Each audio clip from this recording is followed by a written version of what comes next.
ઇઝરાયલમાં પોરબંદરના નાગરિકો ફસાયા હોવાની વિગતો સામે આવી છે। પોરબંદરના મહેશ સમાજના યુવકો અને યુવતીઓ ત્યાં ફસાયા છે।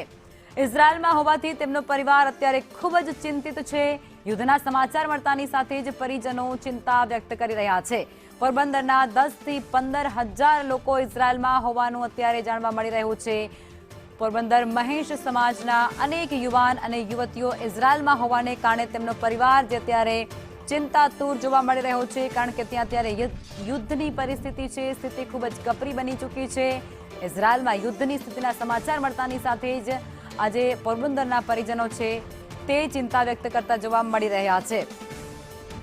ખાસ કરી પોરબંદર જિલ્લાના 10 થી 15 હજાર લોકો જે અત્યારે ઇઝરાયલમાં હોવાનું એક અનુમાન સેવામાં આવી રહ્યું છે અને આ તમામ જે લોકો છે તેમના પરિજનો ચિંતાતુર બની ગયા છે।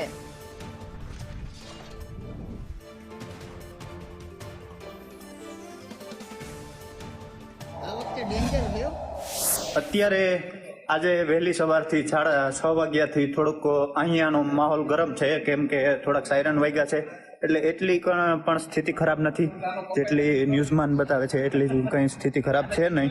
તો પોરબંદરવાસીઓ અને જે તેમના અહીંના છે લોકો, પોરબંદરના જે લોકો છે, એટલે એને કોઈ ગભરાવાની જરૂર નથી કે અહીંયા એવું કોઈ માહોલ ખરાબ છે નહીં।